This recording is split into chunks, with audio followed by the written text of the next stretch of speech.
Ce sont surtout les assoiffés de thrillers qui se retrouveront dans cette vidéo, car nous allons parler du remake de Rebecca en exclusivité sur Netflix.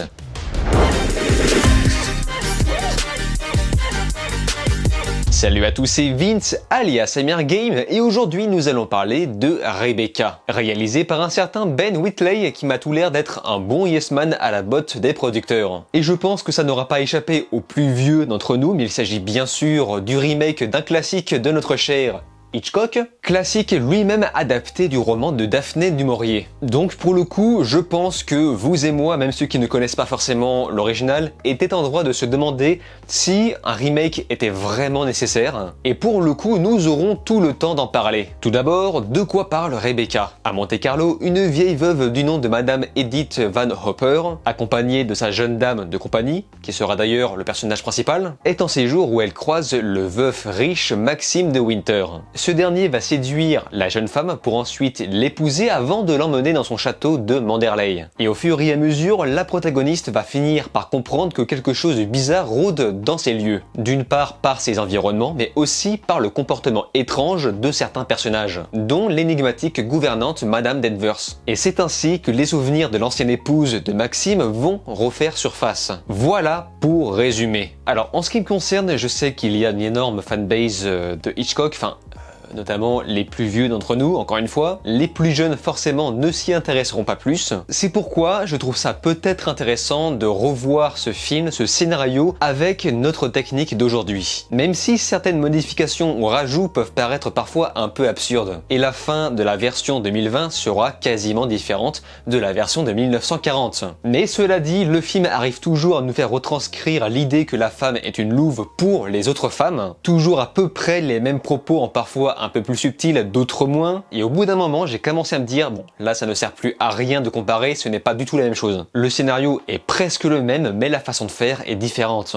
Alors petit constat, même si les films de l'époque avaient tendance à caricaturer, dû à la transition du muet très théâtral au début du XXe siècle qui a mis beaucoup de temps à accepter le son, accepter, assimiler et créer quelque chose de beaucoup plus mature. On avait toujours des films, même en 1940, avec des séquelles caricaturaux, ce qui était presque le cas de Rebecca d'Hitchcock, même si ces séquelles se reflétaient beaucoup plus sur la narration, donc narration extrêmement littérale par peur que le spectateur ne comprenne pas. Mais pourtant, cette nouvelle version paraît quelquefois, pas tout le temps heureusement, un peu plus caricatural sur certains aspects. Je pense par exemple à la Madame Van Hopper qui est présentée comme un espèce de boudin alors que l'original, elle, restait plutôt droite. Il y a une volonté de rendre les personnages corrompus en quelque chose de repoussant, et ce de manière purement artistique. Et le personnage principal de Madame de Winter sera, sans surprise, beaucoup plus actuel. C'est-à-dire un peu moins naïve, sans exagérer ses sentiments de culpabilité. Bref, en prenant du recul, on comprend que le film essaye de prendre une vision beaucoup plus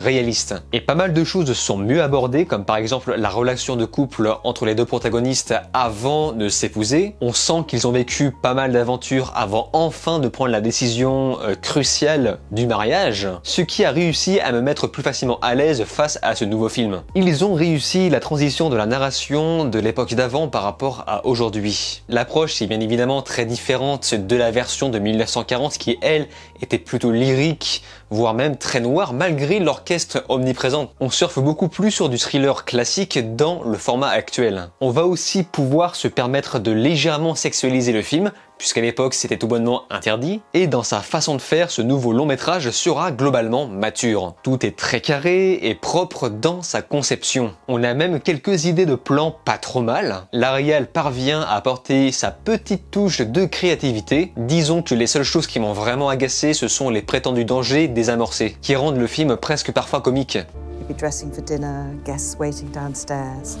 Harder, Max, harder! Et du côté des acteurs, sachez que j'apprécie le casting. D'un côté, nous avons une Lily James, un Armie Hammer et une Christine Scott Thomas qui ont fait du très bon travail. Ils ne se trahissent dans aucune scène et je pèse mes mots. On peut même retrouver quelques acteurs talentueux qu'on a déjà pu voir dans The Crown par exemple. Bref, du côté de l'acting, c'est pour moi presque un sans faute. Et l'utilisation du montage est quand même vachement millimétrée et propose un rendu tantôt dynamique, tantôt beaucoup plus lent, beaucoup plus posé, qui contribue à l'élaboration de l'histoire. C'est-à-dire que oui, rien, absolument rien n'est bâclé. Et la photographie quant à elle est très propre tant au niveau du travail des lumières que sur le plan des couleurs. On arrive facilement à poser une ambiance en jouant sur les saturations de l'image. Et je n'ai rien à dire concernant la qualité des décors et des costumes, c'est plutôt riche et varié. Par contre, l'orchestre omniprésent à l'ancienne a bien sûr disparu pour être finalement remplacé par une musique très simple et peu marquante finalement. On dirait un peu parfois une musique de jeu de gestion. Mais heureusement, les phases obscures sont assorties par une ambiance sonore intrigante. Rebecca 2020 n'est donc pas un film qu'il faut comparer aux anciennes versions. L'histoire reste à peu près la même avec une approche un peu plus actuelle. C'est donc pour moi un petit remake sympatoche qui propose un rendu de thriller qui se laisse regarder. Et je pense que les gens qui découvriront Rebecca par ce film pourront peut-être potentiellement se régaler. Mais si je devais choisir entre la version de 1940 et celle de 2020, évidemment que je prendrais celle de Hitchcock, car ça avait réellement un impact cinématographique à l'époque. Mais en revanche, cette nouvelle reprise pourra faire découvrir l'histoire sous un nouveau jour. Sur ce, fans ou non des films originaux ou du bouquin, n'hésitez pas à me faire part de votre avis dans les commentaires. Également ceux qui découvrent ce film ou encore ceux qui n'ont pas encore regardé. Comme d'habitude, je lis et réponds à quasiment tout le monde. Sur ce, on se laisse ici. N'oubliez pas de vous abonner à ma chaîne YouTube, cliquez sur la cloche, likez, partagez et de regarder mes autres vidéos. Je vous dis alors ciao et à la prochaine.